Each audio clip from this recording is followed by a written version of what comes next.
Saludos, saludos tía Rina, ahí está Fournier Marilú.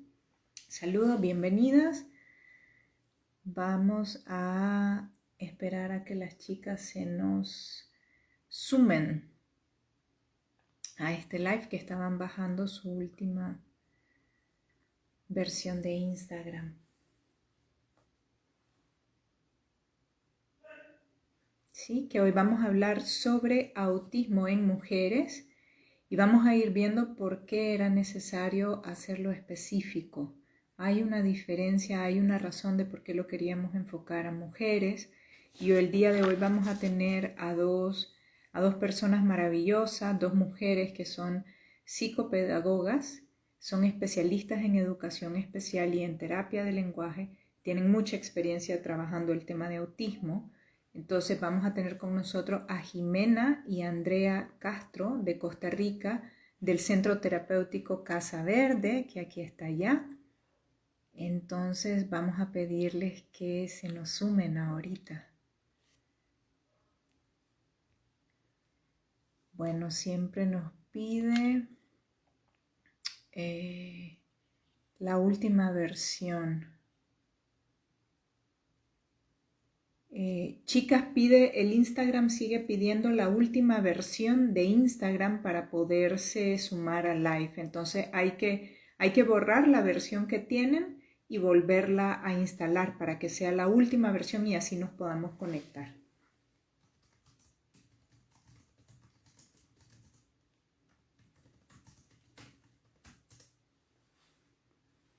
Así que dennos un minutito y ya lo vamos a hacer, ¿sí? Ya nos vamos a conectar. Si tienen alguna pregunta ahorita que quisieran hacer, la pueden hacer. Obviamente al final vamos a tener suficiente tiempo para preguntas y respuestas. Y si algo se les viene ocurriendo ahorita, pues lo pueden ahí escribir para tenerlo en cuenta. Aprovecho para hacer unos anuncios que siempre hago. El primero es a la gente en Nicaragua que apoyen a la organización Rescatando Huellas. Ellos recogen gatitos y perritos de la calle y les dan alimentación, les brindan servicios veterinarios y pues todo eso requiere fondos. Entonces siempre pueden donar, ya sea en especie, pueden llevar alimentos o pueden donar a sus cuentas. Y siempre trato de anunciarles porque todos los meses batallan para poder alimentar a la cantidad de animalitos que recogen. Entonces, si pueden, Rescatando Huellas en Instagram, la gente de Nicaragua pues les puede apoyar. Ahora, les voy a decir por qué escogí y se me vino, ¿no?, esta necesidad de hablar sobre autismo en mujeres. Y es que un día estaba hablando con unas amigas y de repente salió el tema, ¿no?, de que cuando nosotras éramos pequeñas, yo estoy en la década de los 40, ya tengo 43 años, cuando nosotras éramos pequeñas, estábamos en el kinder, estábamos en la primaria, pues realmente yo no me acuerdo de que nos hayan llevado a evaluaciones, a diagnóstico. No recuerdo haber escuchado que en mi salón de clase hubieran personas que estuvieran dentro del espectro autista. Entonces, crecimos, ¿no? Y nos hemos venido dando cuenta que entre nosotros, pues hay personas que tienen dislexia, hay personas que tienen diferentes, no sé ni cómo llamarle a esto, porque no me gustaría decir que es una discapacidad, sino que tienen diferentes condiciones, pero que no fueron diagnosticadas a tiempo. Entonces, una vez escuchaba a alguien diciendo cómo hizo, ¿no?, para sobrellevar su dislexia, que nunca fue diagnosticada. Permítanme, que creo que aquí está. Ahora sí creo que ya tenemos la solicitud de las chicas y creo que sí. Ahí vienen, ya lo logramos, súper. Vamos a ver.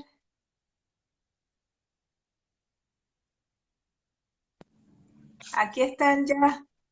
Voy, hola, Hola, hola, ahí están, qué alegre, bienvenidas Andrea, bienvenidas Jimena, lo logramos. lo logramos, fantástico. Pues bienvenidas a este espacio, las quiero presentar con bombos y platillos porque así lo merecen. Gracias. Pues A todas las personas que están presentes, tenemos el lujo de tener a estas dos mujeres maravillosas. Andrea y Jimena Castro son primas que la vida me ha regalado y ambas son psicopedagogas, son especialistas en educación especial y terapia de lenguaje. Y junto a mi tía Rina y a otras mujeres maravillosas, tienen en Costa Rica un centro que se llama Casa Verde, Centro Terapéutico Casa Verde, que es un espacio maravilloso de humanizar el contacto entre todas las personas. Y el día de hoy vamos a hablar sobre autismo en mujeres con ellas dos que tienen una gran experiencia. Así que bienvenidas, chicas, y muchas gracias por estar acá. Gracias. Pues bien, vamos a empezar con una de las varias preguntas que llegó y es, ¿por qué vamos a especificar hoy autismo en mujeres? ¿Por qué es diferente a los hombres? ¿Y cuáles son esas diferencias? Entonces, le contesté a esta persona, todas esas preguntas las vamos a tratar de contestar, de eso se va a tratar el compartir de hoy. Entonces, no sé si quieren empezar y contarnos un poquito, chicas, por qué lo enfocamos a mujeres? Ok, muchas gracias a todos por estar aquí. Esperemos que podamos ayudar mucho dándole la información que podamos compartirles. El autismo en mujeres es un tema que antes no se hablaba mucho. ¿Okay? Realmente todas las investigaciones de hace muchísimos años atrás y realmente los parámetros que se tomaron para dar inclusive diagnósticos son basados en investigaciones en hombres. Se trataba sobre todo de aspectos que se veían más en hombres. Inclusive en la práctica profesional de nosotras es difícil encontrar niñas con autismo y existía además la idea de que cuando había niñas autistas eran más severos los síntomas y usualmente además había cierto compromiso cognitivo en el diagnóstico. Entonces podría decir que se consideraba algo más grave. Era poco usual, pero al estar en mujeres se consideraba algo más grave y es un mito que se oye todavía constantemente. Lo cual ahora en las nuevas investigaciones se está viendo que puede ser no de todo cierto. ¿Ok? ¿Qué es lo que está pasando? Usualmente se hablaba de que estábamos viendo que por cada 4 niños autistas uno era mujer. Ahora se está viendo que eso está cambiando y que se están dando cuenta que más que no sea tan constante en mujeres, está habiendo una dificultad en el diagnóstico de estas niñas porque realmente se presenta de forma muy diferente que en los niños. ¿Ok? Entonces, ¿qué es lo que está pasando, verdad? Y si vemos investigaciones podemos ver que son usualmente las mujeres diagnosticadas mucho más tarde, si no es que en la adolescencia o inclusive en la edad adulta, es cuando ellas están siendo diagnosticadas, porque ellas mismas, después de estar pasando de evaluación en evaluación, de ir de profesional en profesional por diferentes situaciones, alguien cae en que, mira, puede ser autismo, ¿verdad? Y realmente eso da una paz y algo que vamos a hablar un poquito más adelante tal vez de eso, ¿verdad? Pero más o menos el 50% de los niños son evaluados antes de los 11 años de edad. ¿Verdad? El 50% de los niños autistas son evaluados antes de los 11 años de edad y solo el 20% de las mujeres son evaluadas antes de los 11 años de edad. Entonces estamos hablando que son niñas que además de pasar por muchas situaciones, tanto ellas como su familia, también están pasando probablemente por muchos procesos evaluativos y muchos nombres que se les van dando y además intervenciones que no son las adecuadas y un abordaje sobre esas situaciones que ellas no se sienten como las que uno conoce, que dicen me siento diferente, ¿verdad? Me siento rara, me siento que no calzo y todo va a ellas, ¿verdad? Es una culpa como en mí, ¿verdad? No calzo porque estoy mal, ¿verdad? Y al dar un diagnóstico es muy importante. Entonces, está pasando esto con las chicas autistas, están pasando desapercibidas, están pasando sobre el ojo, no solo de los profesionales que evalúan, porque también sucede, pero sino el primero son quien refiere, ¿verdad? Para llegar a donde un profesional que me va a evaluar, alguien tiene que referirme primero. Entonces pueden ser los papás que vean, los abuelitos, familiares, tíos, las niñeras, las profesoras de escuela, inclusive nosotras, ¿verdad? Como profesionales que vivimos con esto día a día, de repente decimos, mira, estoy trabajando con esta niña hace 6 meses y hasta en este momento me está cayendo que creo que vamos por este camino, ¿verdad? Entonces eso es lo que está pasando muchísimo. Y lo que preguntabas de por qué este tema en específico, ¿verdad? Cuando empezamos a conversar, pues la neurodivergencia es un tema sumamente amplio.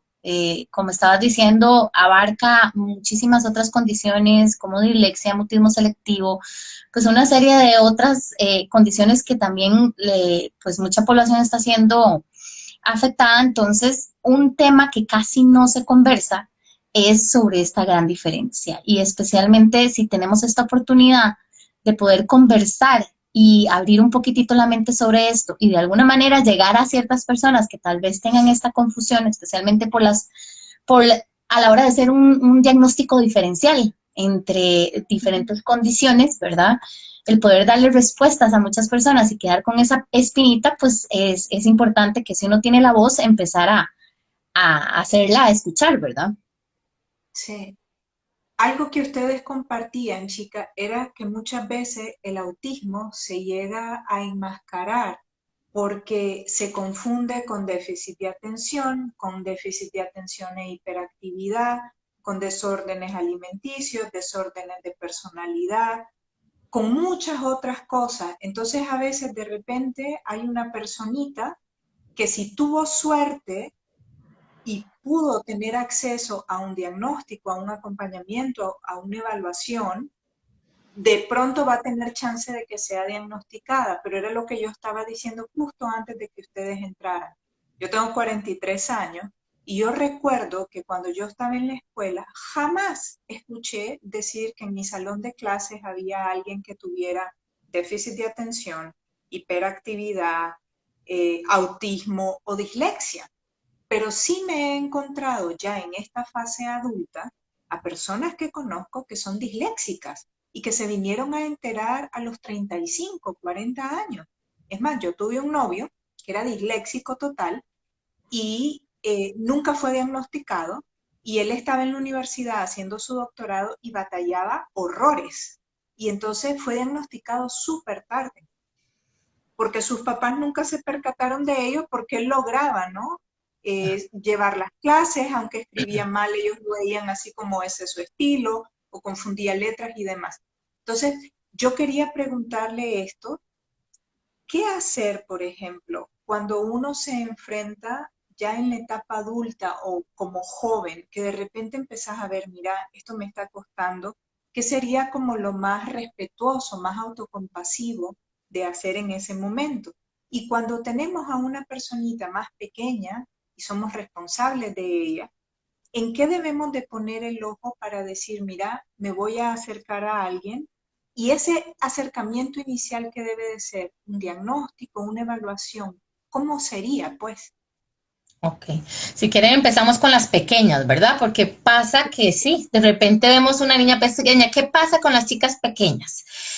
Se sabe que el autismo se va a ver muy diferente en niños que en mujeres. Hay los mitos en que ya se saben las características usuales y lo cual es real, ¿verdad? Nosotros que tenemos, son características muy usuales que los meten dentro de un diagnóstico. ¿Qué pasa con las niñas con autismo? Los intereses restringidos, primero, que es una de las primeras cosas que vamos a ver como señales de autismo, estos niños que todo el día dinosaurios, todo el día tomas el tren, ¿verdad? Letras, números. En las niñas, los intereses restringidos, perdón, que tienden a ser intereses que socialmente son aceptados para niñas. Entonces se ve muy normal que sea maquillaje, que sea programas de televisión. Entonces, claro, no se nota como algo porque todas las niñas quieren maquillarse, quieren siempre comprar las muñecas, las Barbies, ¿verdad? Entonces son intereses restringidos que son socialmente más comunes. Eso disfraza la situación. La diferencia va a estar que si ya vemos a fondo, cuando nos damos cuenta, la intensidad de ese gusto, ¿verdad? Va a ser mucho mayor y sobre todo, ¿qué hacen con ese interés? Tienden a ser más de analizar, de organizar, de secuenciar, ¿verdad? Organizo todas, las colecciono, busco respuestas, ¿verdad? Es como diferente si ya lo vamos a ver más a fondo. ¿Ok? Otra cosa que tiende a pasar es que usualmente se dice que no hay juego imaginario cuando hay autismo, lo cual es muy cierto en las primeras etapas, cuando nos llegan chicos pequeños en la intervención. Tiende a pasar que no existe ese juego de dar de comer a una muñequita, no existe un juego de carritos y chocan, ¿verdad? Ese tipo de cosas no se da tanto. En el caso de niñas, y ya por experiencia, sí se da el juego imaginario desde edades tempranas. Desde edades tempranas le dan de comer a los muñequitos, les encantan las bebés, los chinean, les dan el chuponcito y todo. Y lo disfrutan muchísimo, además, lo buscan mucho, solo que no te incluyen, no tienen una dificultad para incluir a la otra persona dentro del juego, ¿verdad? Entonces, esas son cosas que a veces, ¿verdad? Nos separan de un diagnóstico. Igual la parte, el interés para entablar relaciones con otra persona y de conectar está mucho más presente en mujeres que en varones. Sabemos que en varones no es que no hay un interés por conectar, simplemente que mis intereses que yo estoy teniendo y mi interés por mi actividad me lleva mucho más lejos que el interactuar con otra persona. La niña, el interés y sus ganas de entablar algo con otra persona y empatía van a ser mucho más fuertes que en niños. Entonces, vamos tapando. Entonces decimos, tiene esto, hace esto, hace esto, hace esto, pero le encanta jugar con otros niños, todo el día juega cocinita, busca mucho, entonces se empieza a esconder ciertas cosas hasta que ya la niña está más grande. Es donde las características empiezan a ser más claras. Lo mismo que pasa, por ejemplo, con dislexia. Están muy pequeños, la muestra de lectura y escritura es muy pequeña, entonces yo no veo tantas características. Entonces los papás dicen, bueno, entonces ¿qué? ¿Empeoró? No, no empeoró, en autismo no se empeora o se mejora, ¿verdad? No, eso no es el punto. Es que estamos teniendo más muestra, ¿verdad? Ahora el reto social es más grande, el reto académico es más grande, la independencia tiene que ser mayor, ya tiene que ser capaz de organizar, de planear, de recordar citas, ¿verdad? Claro, porque conforme vamos creciendo, uno espera mayores competencias según tu edad. Entonces son competencias más complejas que obviamente cuando ya están más grandes, hay más de dónde comparar con niños neurotípicos o niñas neurotípicas. Entonces ahí es donde se va viendo la mayor dificultad. Y otra de las cosas que no lo esconde mucho es que las niñas tienen mucho más capacidad de imitar, de ver pistas sociales y de imitar, ¿verdad? Entonces la niña es más capaz de decir, ok, tengo que hacer esto, ¿verdad? Voy agarrando del ambiente, que es lo que se llama el enmascaramiento, que hago para tapar y para ser más lo que la sociedad quisiera que yo sea. Y aunque suena muy complejo, desde corta edad ya las chicas lo pueden empezar a hacer. Entonces su habilidad para hacer esto es mucho mayor, lo cual trae consigo mucho peso en lo que es la salud mental de las chicas, ¿verdad? Sí. Y ahí eso me empuja muchísimo, por ejemplo, a todo lo que es, a mí no me gusta llamarle desórdenes alimentarios, sino de vinculación sana del alimento, porque por presión, de pronto por calzar, pues empiezan a cambiarlo. Pero volvamos, chicas, por ejemplo, en la persona adulta. Por ejemplo, yo he visto personas que les cuesta muchísimo aprender un idioma y de repente tienen problemas en la forma en que pronuncian, aunque sea su lengua materna. Cuando los ves escribir, ves que escriben de una forma muy particular, muy especial, y yo tengo conocidos y conocidas en esa situación y nunca fueron diagnosticados. Y una de ellas una vez me dijo, Fer, yo estoy dentro del espectro autista y a casi mis 40 años me han diagnosticado que soy Asperger. Es una mujer brillante, inteligentísima, y que pasaba muy desapercibido su autismo, pero ella se dio cuenta. Entonces, ella tuvo acceso a eso, pero por ejemplo, ¿cómo una persona puede de repente ver, mira, de repente yo podría ir a una evaluación o a buscar un acompañamiento porque siento de que hay algo que me cuesta? Claro. Ok, yo creo que en este caso podemos volver también, subir un poquitito de nivel a la parte de adolescencia y luego ya a la adultez. ¿Por qué es importante el diagnóstico? Porque eso también es algo que uno tiene que hablar. ¿Qué diferencia hace? No es, por ejemplo, como una enfermedad como diabetes, que si no me pongo insulina no me puedo morir, ¿verdad?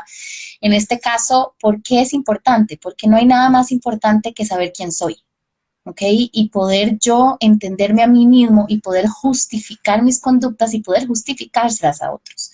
Nos pasa en el caso de adolescentes que a veces nos llegan adolescentes que nunca han recibido ninguna intervención, simplemente siempre han tenido problemas sociales, no calzan en las cosas y claro, nunca hubo un diagnóstico. Entonces cuando llegan y se hacen diagnóstico se dan cuenta de las cosas. viene el tabú de que mejor no digamos nada, ¿para qué? Ya está grande, y en realidad toda persona merece entender por qué soy como soy. Desde los neurotípicos, ¿verdad? Yo soy una persona neurotípica y también me gusta entenderme a mí misma y decir qué cosas quiero hacer y por qué las quiero hacer y qué cosas sí me gustan y no me gustan hacerlas. La neurodivergencia, el poder entenderse como una persona autista, me permite a mí no ser tan duro conmigo mismo, ¿ok? El poder también recibir el apoyo de parte de mis familiares y poder tener cierto respeto a mis diferencias individuales. Y lo mismo va a pasar con un adulto. Tenemos adultos que, ¿qué pasa? Fracasan en sus relaciones amorosas, pasan de una carrera universitaria a otra, soy muy restringido con mis intereses. ¿Y cómo se me cataloga? Como una persona rara, una persona que no es flexible, una persona que no quiere socializar. ¿Y por qué llegó a eso? Porque tal vez hay un diagnóstico, yo no lo supe y lo que hago es ver que no soy igual al resto. Y como no soy igual al resto, no soy bueno, no aporto. No puedo vincularme con las personas porque soy muy diferente. Cuando existe este diagnóstico, yo abrazo estas diferencias, ¿ok? Yo las hago mías y me permito entenderme a mí con mis diferencias dentro de un mundo que está respetando estas diferencias. ¿Cómo hacerlo saber? Pues en realidad esto requiere de esto que está pasando en este momento, ¿verdad? Estas conversaciones y el poder hablar con otras personas, comunicarse, uno que pues estudia muchísimo sobre esto y tiene un papel importante en la vida de muchas familias, estas familias poco a poco también hablan con otras familias y mira, ahora me acuerdo que yo tengo una prima que hace tal y tal cosa, ¿será que ella también? Pues puede ser, entonces hagámoslo. Veamos a ver qué está pasando, hagamos un diagnóstico, porque los diagnósticos en adultos sí se pueden hacer. No quiere decir que si sos adulto ya no te pueden diagnosticar, por supuesto que sí. Hay pruebas, hay investigaciones, hay de dónde agarrarse para poder hacerlo. Entonces, más que todo, y cómo yo primero hay que respetar a la persona. Si esta persona te está preguntando, vos decís, mira, verás que el otro día estuve escuchando una charla y ¿por qué no investigamos un poco sobre esto? ¿Verdad? Requiere de mucho, tampoco vas a llegar a ver una persona que se comporta de cierta manera y de ser, vos no sos autista, ¿verdad? Tampoco puedes llegar a hacer esto, ¿verdad? Pero sí requiere, depende de la cercanía que vos tenés y de cómo una persona hace un approach hacia vos para ver si te está buscando, ay no, vieras que no me gusta, vieras cómo me da pereza ir a esas reuniones con todo el mundo y no me gusta, me aburre o siento que no lo logro, me incomodo, porque sensorialmente tendré mis dificultades. Ahí yo ya puedo tener la oportunidad de decirlo y esto le ayuda muchísimo a las emociones y termina siendo una apertura de la persona a entenderse a él mismo, ¿ok? O a ella misma, hablando de las mujeres, ¿verdad? Entonces, ¿cómo hacerlo? Si alguien llega y te hace tu acercamiento, pues sugerirlo, porque tampoco hay que tener un tabú, no hay que demonizar el nombre, ¿verdad?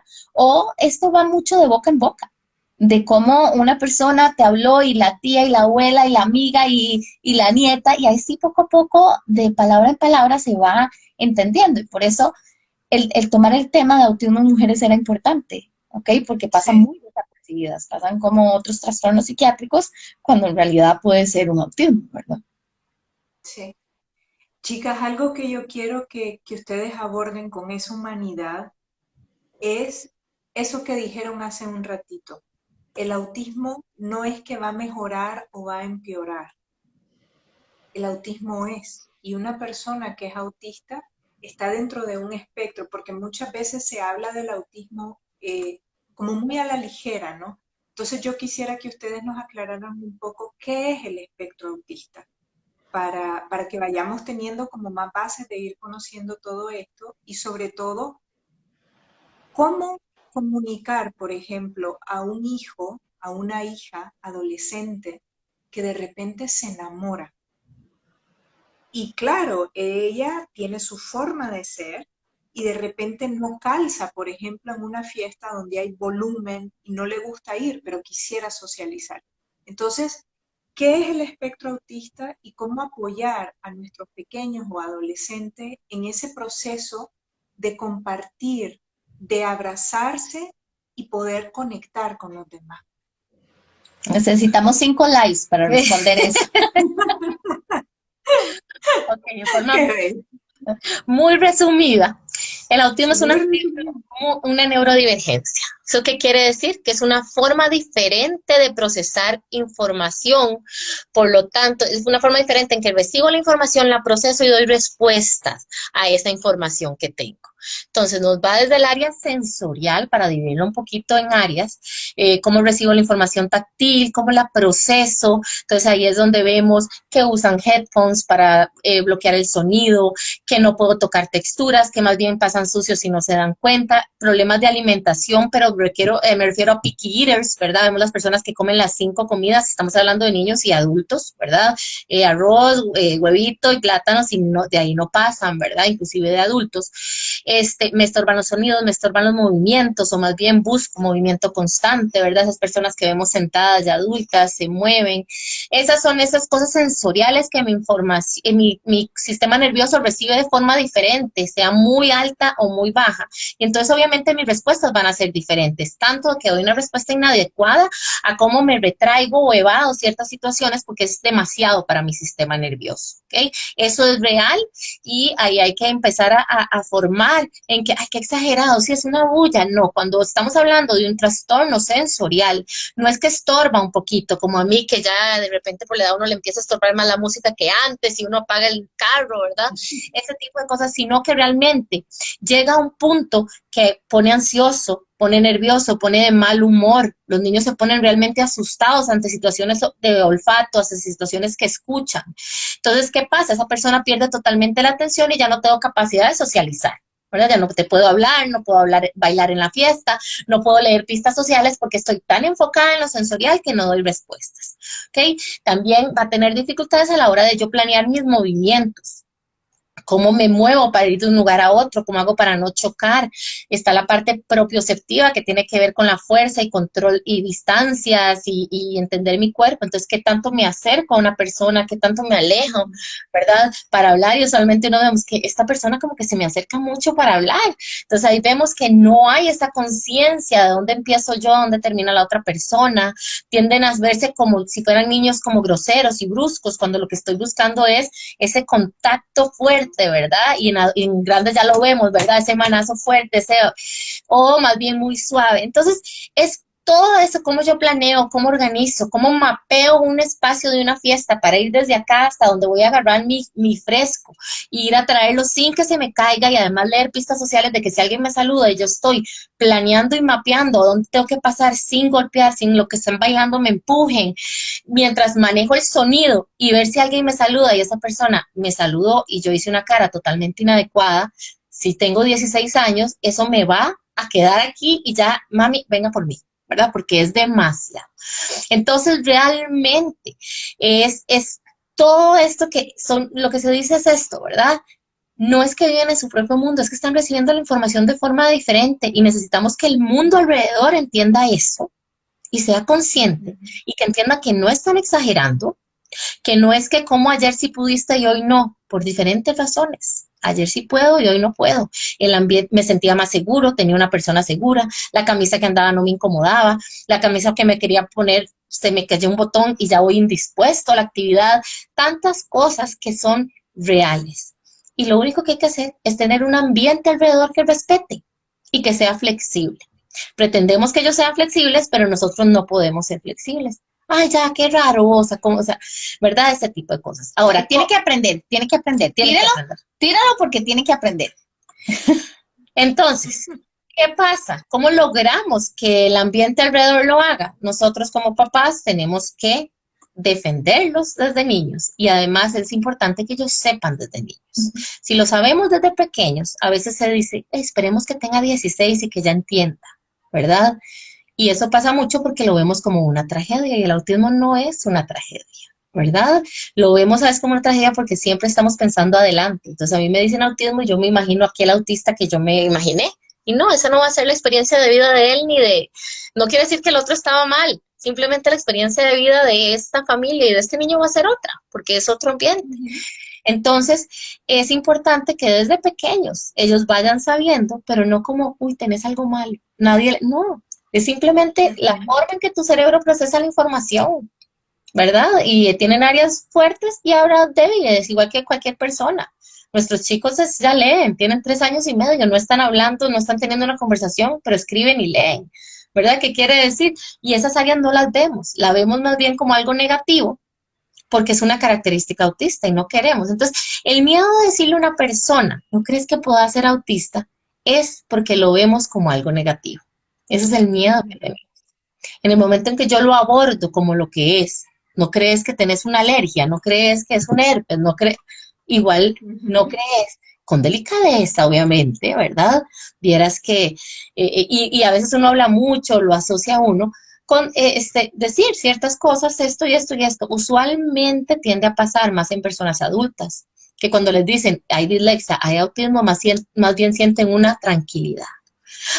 Tengo respuesta a lo que está pasando, ¿verdad? Entonces, en lo que son, cuando ya son adolescentes es importante decirlos. Yo cuando hablo con papás de chicos disléxicos que tienden a hacer esas edades ya grandes que se sabe, se les dice, ellos necesitan saber y les encanta y se sienten tranquilos y tienen como una luz en el camino de las respuestas de qué puedo hacer al respecto.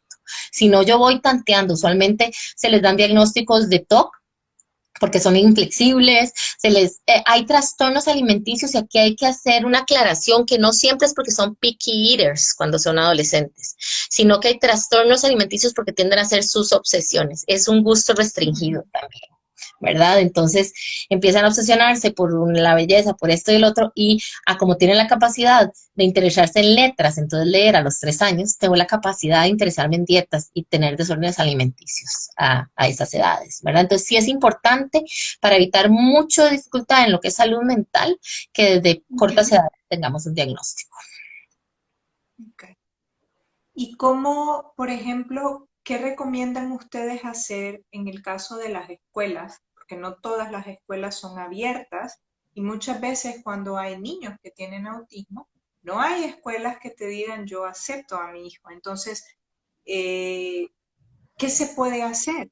Si de repente se diagnostica a tu hija a los 14, 15 años, ya es una adolescente, tiene años de estar en esa escuela, ¿cómo se acercarían los padres a la escuela para pedir ayuda? O sea, sé que eso es algo complejo, pero ¿qué recomiendan ustedes a los padres hacer en ese momento para buscar el apoyo necesario y que ella se sienta acorpada, aceptada y no bloqueada, rechazada o a veces con temor mismo de ir a la escuela porque ahora hay un diagnóstico?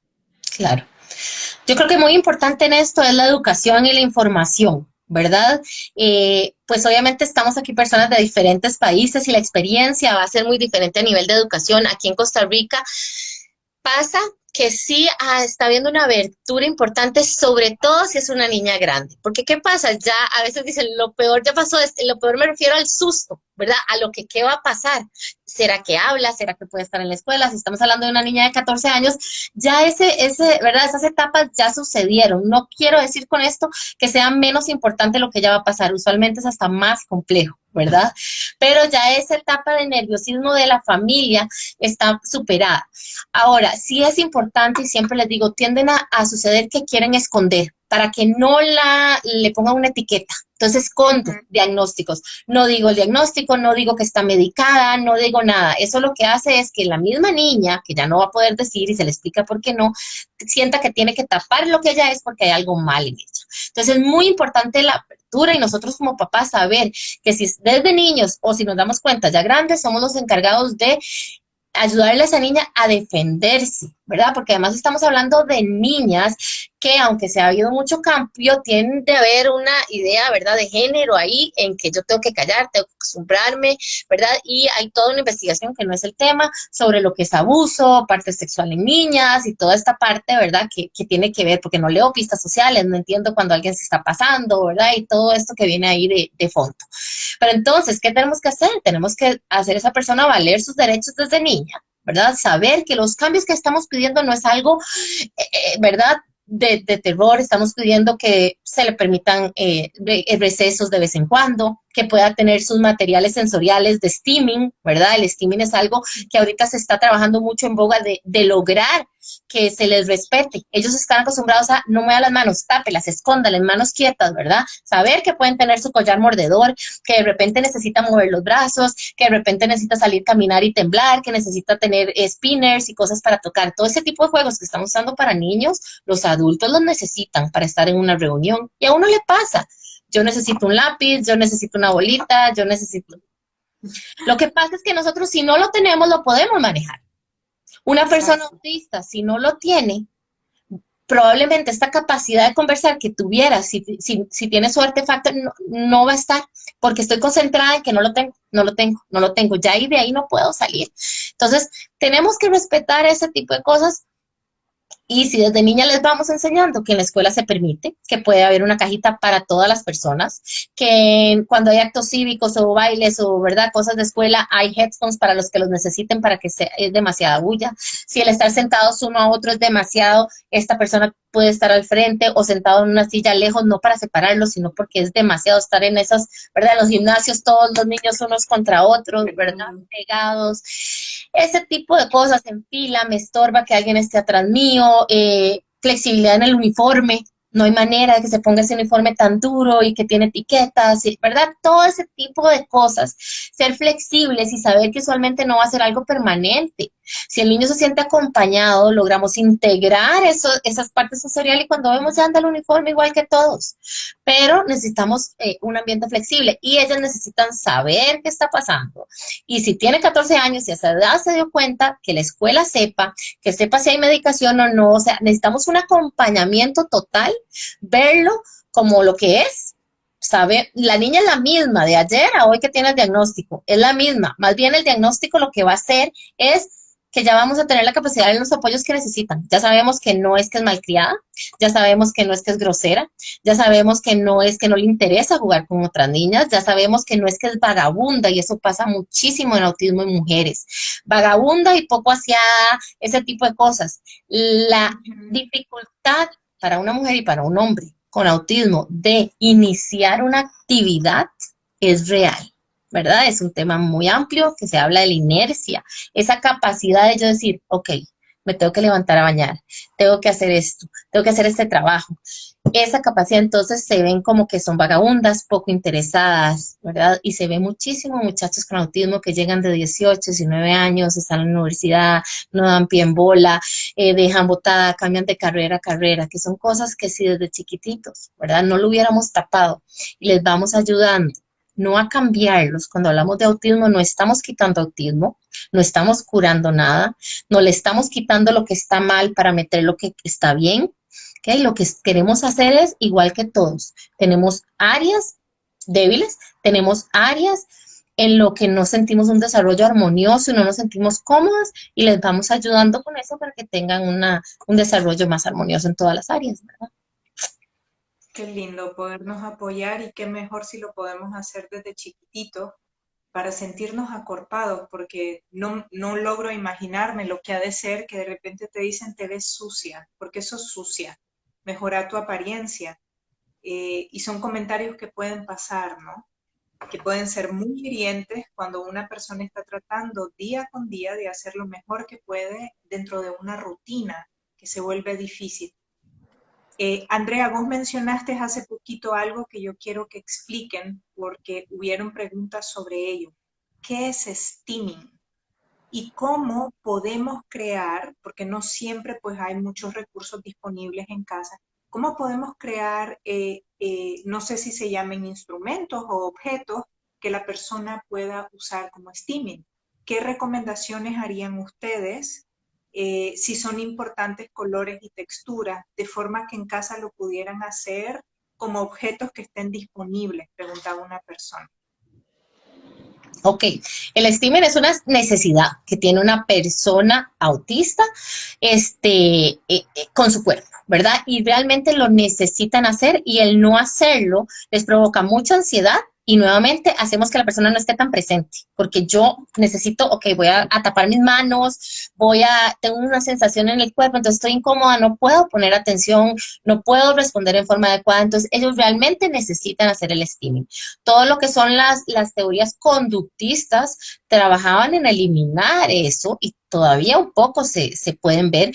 Yo estudié con objetivos de intervención, yo puedo buscar mis cuadernos donde dice eliminar aleteo, eliminar mover piernas, ¿verdad? Ese tipo de cosas hace poco tiempo, ¿verdad? Entonces realmente es algo que todavía existe. Inclusive las familias lo quieren eliminar y llegan donde uno, no los vamos a juzgar, hay que irles enseñando, porque ¿qué pasa? Claro, como estamos acostumbrados a que el autismo es una tragedia, ¿verdad? Es algo que no queremos. Y esto, ¿verdad? Es eso, ¿verdad? O es ese, nos da una característica más de algo que no queremos. Entonces, primero es mucho enfocar y ayudar a los papás a que entiendan que, ¿qué pasa? No tiene nada malo, ¿verdad? Y si el mundo lo entiende, todos nos vamos acolpando y ayudando más. Entonces, ¿qué es STEAM? Es, por ejemplo, esto, ¿verdad? Esto. O de repente gritar. El stimming es como, es la necesidad sensorial que tiene el cerebro, entonces tu cuerpo inmediatamente trata de dar algo a nivel de conducta o de movimiento o de búsqueda sensorial para llenar ese vacío que el cerebro te está pidiendo. Entonces, por ejemplo, yo aquí estoy hablando y yo tengo un poquito de papel que me encontré y lo estoy despedazando. Esto es un tipo de stimming, porque esto es lo que me permite a mí en este momento estar tranquila, estar cómoda, estar confiada. Andrea tiene el lapicero y está rayando, ¿ok? Algunos están en la computadora y mueven el pie sin parar, o muerdo la tapa del lapicero. Es todas estas conductas que me está diciendo a mí el cerebro, haga algo para poder ejecutar mejor o desempeñarse mejor en otras cosas, ya sea en lenguaje, en socializar o en simplemente estar. Entonces, ¿qué tipo de materiales? En realidad no hay nada específico porque tienen que ver mucho con el perfil individual de cada niño. Y esto es muy importante, las diferencias individuales. Cuando llega un niño y estamos hablando de un espectro, no porque me llega un niño y me dicen, es que hay una evaluación de un niño autista, pues tiene que venir igual, no, que ya tiene diagnóstico, entonces que quiere ir a intervención de una vez, pues yo no puedo, porque es un espectro tan amplio que ningún niño va a parecerse al otro, pues hay características, que por eso por eso está dentro de un diagnóstico, pero no quiere decir que todos van a ser el mismo stimming, o me va a gustar las mismas cosas, o voy a preferir la misma situación, y mucho tiene que ver con lo que yo elijo de mí misma, ¿ok? Porque el stimming aparece como una necesidad de mi cuerpo. Entonces, así a como yo puedo llegar y agarrar, y lo que me gusta es estar viendo los ángulos de las cosas, a otros lo que me gusta es aletear, y a otros es que me gusta mecerme. Lo que sí permite tener una idea de qué materiales puedo dar yo como papá o como pareja o como familia a una persona a nivel sensorial es conocer su perfil sensorial. Por ejemplo, si yo sé que mi hijo necesita mucha propiocepción y dormir le cuesta mucho, pues le consigo una cobija de peso. Entonces, tal vez eso le va a ayudar a tener un mejor tipo de sueño. Si yo sé que mi hijo es muy inquieto y necesita movimiento, pues le consigo una mecedora para que pueda estudiar. Ahí sí, cuando hay cosas a nivel sensorial que me están viendo, si hay un registro sensorial que tiene hiperrespuestas o hiporrespuestas, sí puedo buscar materiales afuera que le permitan. Ahora, hay materiales ahora que se venden lindísimos, ¿verdad? Pero hay mucha cosa que se puede hacer. ¿Ok? Hay muchas cosas que es fácil de hacer en la casa, desde un collar de macarrones para que yo lo vaya destrozando, desde botellas vacías llenas de agua para que juegue de estar moviendo, desde hacer saquitos llenos de granos o de arroz o de lo que sea para yo poder estarlo moviendo, hamacas de esas que venden tejidas y las pongo en la casa, desde mi propio cuerpo que yo meso a mi hijo para que tenga esa información vestibular. Pues no hay nada específico, hay tiendas preciosas y tienen cosas lindísimas, pero no necesariamente lo que es lindísimo es lo que le va a funcionar a mi hijo. Lo más importante es identificar la verdadera necesidad y el gusto de la persona que yo quiero ayudar, y a partir de eso ya ir buscando opciones. Así como puede ser que un día fue a la casa del tío y encontró una lámpara de lava lindísima y le encantó, se la compra y en la casa nunca la volvió a ver. Eso puede pasar perfectamente, porque en ese momento, en esa casa, eso me reguló, pero no quiere decir que yo en mi casa la voy a tener. ¿Ok? Entonces, varía mucho, va a variar mucho dependiendo de cada niño. Más que el material, creo yo, que está en permitirlo, ¿verdad? Ajá. Porque todavía nos pasa y en las escuelas es que se mete bajo el escritorio. No podemos. Necesita meterse debajo del escritorio probablemente. ¿verdad? Es que se sale cada 10 minutos, sí, ¿qué está pasando? ¿Verdad? Hay que ver más a fondo, más que tratar de arreglar qué es lo que está pasando, por qué está pasando. El problema es cuando tenemos el vicio de ver las cosas como conductuales, ¿verdad? Entonces, más que qué material darle, es permitirlo. Usualmente es el cuerpo de ellos, lo que ellos andan buscando o cualquier cosita que estén moviendo. Ahora, sí podemos en lugares, en la casa o inclusive en escuela, tener una cajita, ¿verdad? Que se llama una caja sensorial donde hay audífonos, donde hayan spinners, donde hayan bolas para tocar, donde hayan cosas duras, todo eso ahorita por dicho se puede conseguir y hasta con precios muy cómodos. Los pops ahora que están de moda son realmente algo que funciona mucho, los adultos lo usan muchísimo y realmente acordarnos que es un niño para que pueda poner atención y necesita eso, no es que necesita estar viendo, ¿verdad? Hay niños que aprenden mejor que movimiento, ¿verdad? Y estar tocando algo. Hay unos wiggles que son unos que se tocan todo esto, entonces sí tener una cajita con cosas que el niño sepa que ahí están y que los puede utilizar en el momento que sea necesario. Empezando en clase, tenerlo en casa, saber que si va de paseo o algo, va a la cajita también, eso da tranquilidad y seguridad, él decidirá si lo usa o no. Y ahora se está usando mucho en lugares públicos, ¿verdad? En conciertos, en diferentes actividades donde ya se ven los rótulos que digan si tiene alguna necesidad sensorial, por favor nos lo hace saber y tenemos cosas que podrían ayudar, ¿verdad? Entonces es importante saber. Qué hermoso que haya eso, porque yo creo que todos tenemos necesidad de steaming, o sea, cuando yo estoy trabajando, yo cruzo las piernas y hay una pierna que siempre estoy haciendo así y yo estoy escribiendo o estoy leyendo, o de repente, por ejemplo, cuando estaba en el laboratorio yo ponía música y a veces tenía un tic, tic, tic, le daba con un lapicito a una cosa mientras, no sé, están por salir resultados de una máquina, etcétera. Entonces, verlo desde esa parte humana, que yo creo que todos y todas tenemos algo de eso y que es necesario. Yo te quería preguntar ahora, Jimena, sobre la terapia del lenguaje. El lenguaje es mucho más que solo hablar y a veces nos damos cuenta que tenemos muchas limitaciones. En la experiencia de ustedes con mujeres que tienen autismo, ¿qué parte del lenguaje es la que ustedes han visto afectada? ¿En qué tipo de situaciones? De forma que nos ayudemos a reconocer o a padres y a madres o tutores de chicas autistas que les puedan apoyar en ello. Ok, el lenguaje y la comunicación es una de las tareas más complejas de el ser humano, ¿verdad? Implica muchísimas habilidades y procesos cognitivos que se dan al mismo tiempo. Cuando nos llegan niños pequeños, el miedo más grande de un papá es: ¿va a hablar o no va a hablar? ¿Ok? Entonces nosotros tenemos que empezar desde lo más básico, lo que queremos es que se comunique, el que pueda expresar, sea como sea, con palabras o con gestos, lo que está pasando. Hay un porcentaje muy alto de la comunicación que no está involucrado en la verbalización, sino que están los gestos. Por ejemplo, nosotros estamos aquí y aunque no estamos juntas, yo veo tu forma de hablar y yo sé lo que me estás pidiendo, ¿verdad? Si yo estuviera aquí así, recostada, pues claramente tu respuesta también va a ir cambiando. En el caso de los niños, de los más pequeños, lo primero que tenemos que trabajar es realizar o darle bases para la comunicación, para que esta persona sepa que todas las conductas que yo estoy haciendo van a ser traducidas en comunicación y me van a dar una respuesta a la otra persona. Esto va a ir complejizándose y aumentando capacidades de comunicación que poco a poco se van dando o fortaleciendo círculos de comunicación constantes, que aunque no estoy hablando, hay una comunicación, hay un flujo dentro de lo que estamos haciendo. En el caso ya de niñas ya más grandes, inclusive de adultos o adultas, ¿qué pasa? Generalmente la parte pragmática y el pensamiento abstracto, ¿ok? Soy sumamente literal. Entonces son personas que, especialmente en esta edad, que son, no sé, estamos hablando de los 35 para arriba, que tal vez no hubo un diagnóstico, simplemente es una persona que no tiene filtro, que dice las cosas apenas piensa, que no está pensando en que, si voy a decir lo lindo o no lo voy a decir, o cómo organizo lo que quiero decir para no lastimar a la otra persona, especialmente a nivel laboral, ¿verdad? Como una persona, una mujer autista, pues yo voy a ser directa completamente. Y no es porque quiero ser grosera.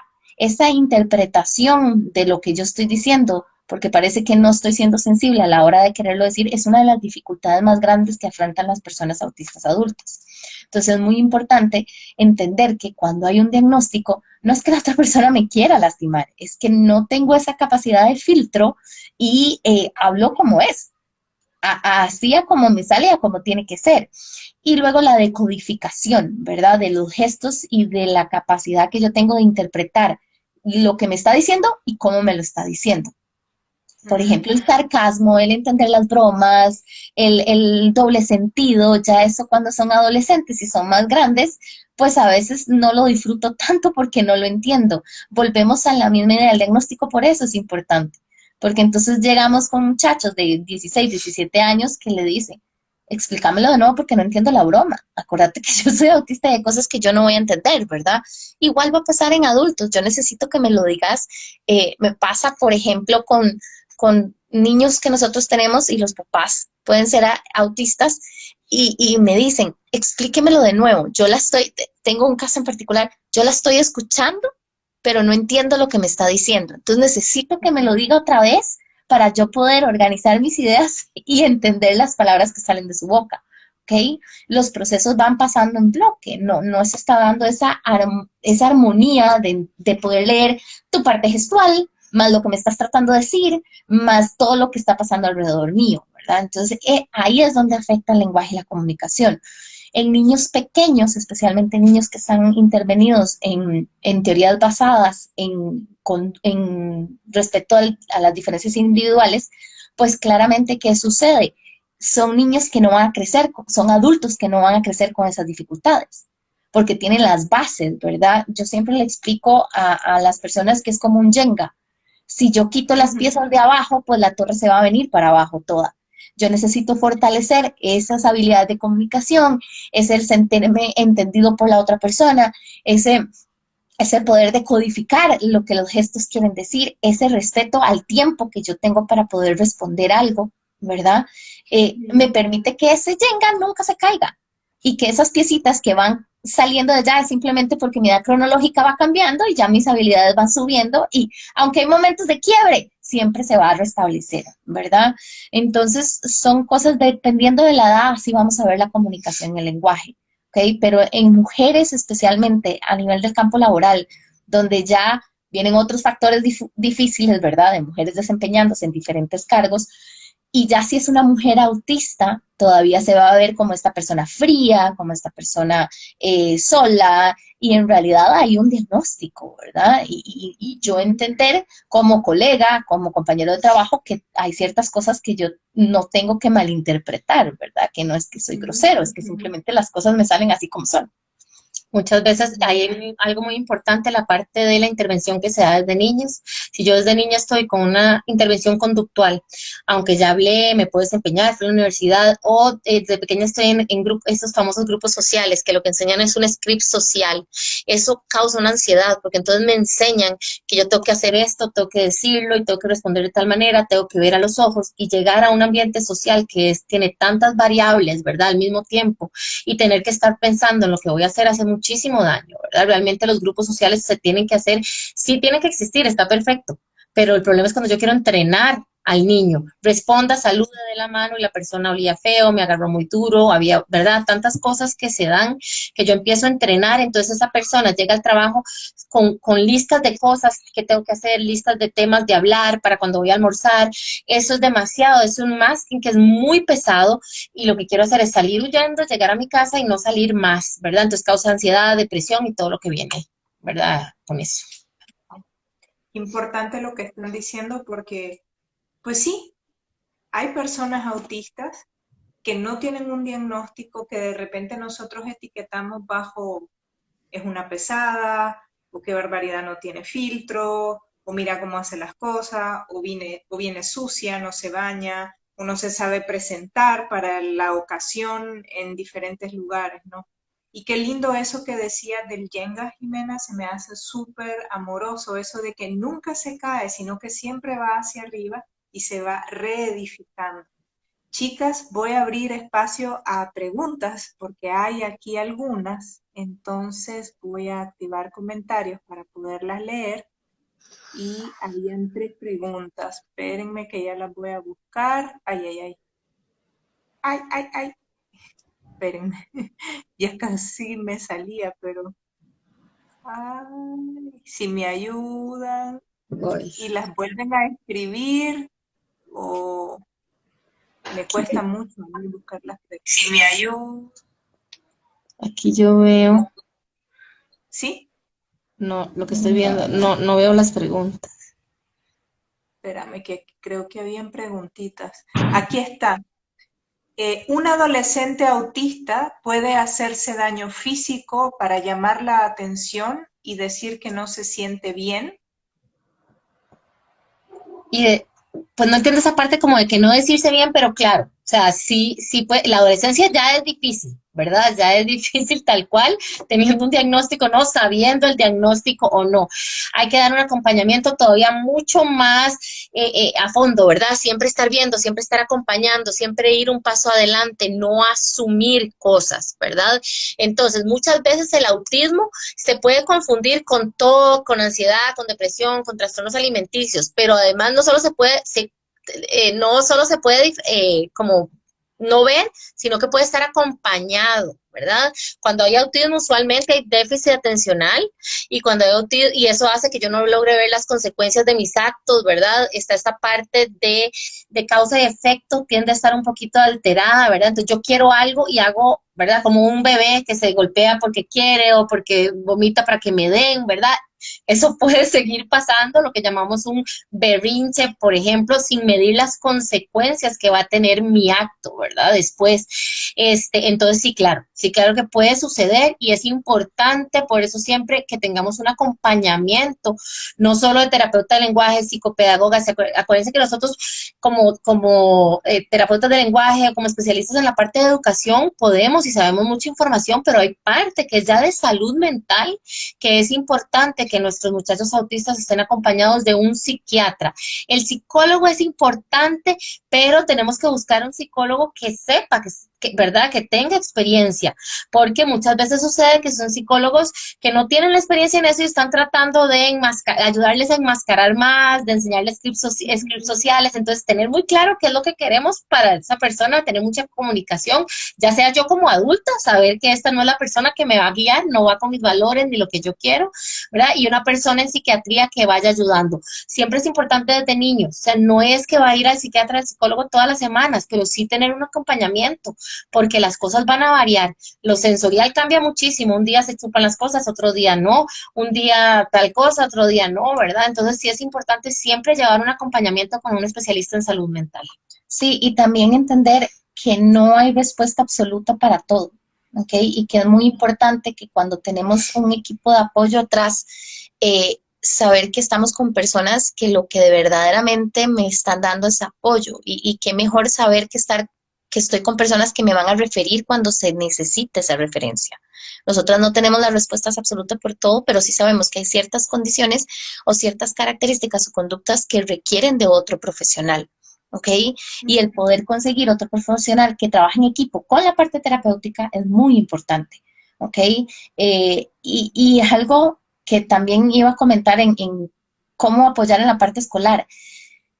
Lo más importante de las personas autistas es que la gente que me rodea sepa, estudie, aprenda. Nosotros tratamos de que nuestros papás se empapen del tema, que no simplemente es ir a terapia y ya, pues porque no es así, porque ellos van un ratito de la vida con nosotros, ¿verdad? Pero este hijo es para el resto de mi vida, ¿verdad? Y yo necesito darle las mejores herramientas. ¿Y qué mejores herramientas que saber, que aprender, que poder comparar, porque hay muchísima información y que saber yo como papá o como pareja o como colega o como primo y hermano, he aprendido sobre esto y poder discriminar cuál es lo que de verdad te conviene o no. Saber cuál información es valiosa y cuál, por favor, ni te acerques a este tipo de terapias porque te va a hacer daño. Todas esas cosas es importante. Entonces, empoderar a los papás, si tenemos un adolescente que se está autolesionando, que ya sean cortadas en la piel, pues claramente necesita la atención psiquiátrica. No quiere decir que es autista, entonces ahí lo voy a dejar porque es parte de su autismo. No es así. necesita la atención como cualquier persona neurotípica que está pasando por situaciones donde las autolesiones están asociadas a la parte emocional y sensorial, ¿verdad? Gracias. Vamos a leer, había otra pregunta de Pao. ¿Qué ejercicios o qué puedes hacer si tiene estas situaciones siendo adulto? Eso lo abordaron un poquito, pero no sé si quieran dar alguna recomendación más. Pues yo creo que ya eso es lo que hablaba Jimena, ¿verdad? Va a estar específicamente en cada persona. Para eso hay que empaparse mucho. Ya hay mucha información, hay muchos libros que realmente vienen muy completos y uno como adulto realmente se puede llenar de información. Hay mucho curso. Ahora tenemos esta maravilla de que realmente hay cursos y muy buenos y que no son tan costosos en que yo puedo conocer más de mi sistema sensorial. Los expertos en cómo manejan la información son ustedes. Uno como profesional pues puede dar cierta guía, pero realmente si es una persona adulta, consciente, que es autista y que tiene ciertas necesidades sensoriales, el poder medirse y saber lo que necesita es fundamental. Y ya si necesitan un acompañamiento de un profesional en terapia ocupacional que tenga capacitación en lo que es integración sensorial, él les va a ayudar. Porque no es tan fácil como decir, ay, es que busca propiocepción, entonces que alce peso, es que busca movimiento amáquilo. No es tan fácil. Todo lo que es la integración sensorial es mucho más compleja que eso y hay profesionales muy capacitados en el tema que les pueden dar la guía adecuada. También esa pregunta hay que hacer, es importante tener un diagnóstico diferencial, porque hay muchas personas que tienen una desintegración sensorial y no necesariamente son personas autistas, ¿ok? Entonces, cuando uno hace una referencia para hacer un diagnóstico, no es solo pasar una prueba, no es así nomás, porque tenemos una condición que requiere de ojo clínico, ¿ok? Que aquí la observación clínica es muy, muy valiosa. ¿Ok? Una prueba estandarizada pues me va a dar un parámetro, pero el poder observar conductas y ver cómo esta persona se desempeña en diferentes ambientes es lo que me va a mí permitir una observación clínica de por qué si es un autista o por qué si es TOC o por qué si es esquizofrenia o por qué si es bipolaridad o por qué si es un trastorno sensorial.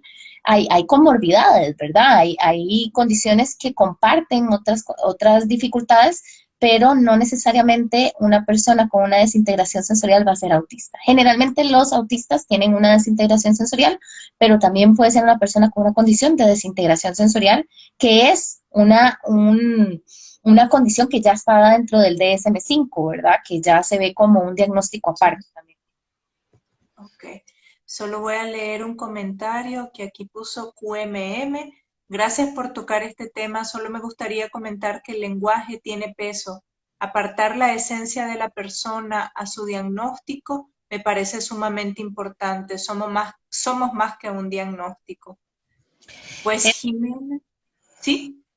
Sí, eso es todo un tema, ¿verdad? Y es como cada persona se sienta cómoda, cada persona se sienta cómoda como quiere que lo llamen y tiene que darse a respetar y saber, quiero que me llamen así o quiero que me llamen de la otra forma y tienen todo el derecho de hacer valer sus, ¿verdad? Sus derechos de cómo quieren ser llamados. Eso es todo un tema polémico entre diferentes comunidades, de si es una persona autista o una persona con autismo.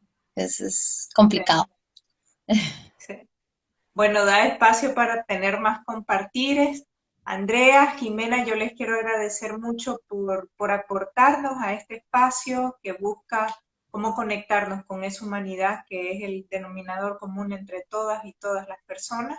Unas palabras finales ya para despedirnos y les agradezco nuevamente de corazón. No, muchísimas gracias. Nosotros estamos abiertas y nos encanta, ¿verdad? Y nos encanta aprender también de otras personas que nos den su punto de vista, su opinión. Yo creo que para terminar es importante entender que aquí lo fundamental es que nosotras estamos externas a esta situación. Nosotros no somos autistas, tratamos de ayudar, apoyamos a familias, trabajamos muchísimo con personas y familias autistas, tanto adultos como niños, en todas sus etapas de desarrollo. Nos estamos formando constantemente, pero realmente las personas que tenemos que oír y a las cuales les tenemos que preguntar es a las personas autistas, ¿verdad? Y como dicen, nada de nosotros sin nosotros. No podemos tomar decisiones, no podemos decir díganles así o no díganles así, empápense y sigan a personas autistas, ¿verdad? Sigan movimientos que estén guiados por personas autistas, porque ahí es donde realmente van a encontrar la respuesta y la voz de ellos pesa, ¿verdad?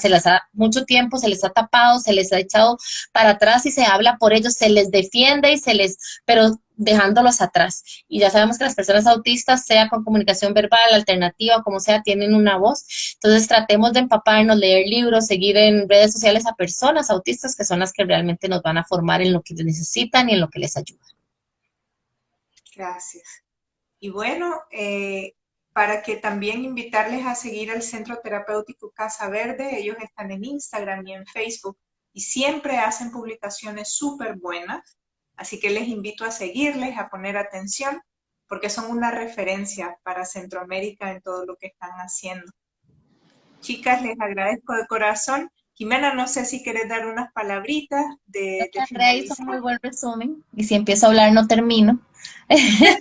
Pero muchísimas gracias y aquí estamos para cualquier cosa que necesiten, de lo que sea, porque sé que pues hay de varios países, pero también tenemos colegas de muchos otros lados que hay una comunidad latina fuerte que está trabajando por este tipo de intervención y por este respeto a las personas con cualquier tipo de neurodivergencia. Entonces, ahí queda el Instagram de nosotras, nada más escriben o le escriben a Fernanda y ahí vemos cómo nos comunicamos. Ahora todo es más sencillo. Claro que sí. Pues un abrazo hasta allá, muchachas, y gracias, gracias nuevamente. Gracias, hasta luego. Chao. Chao.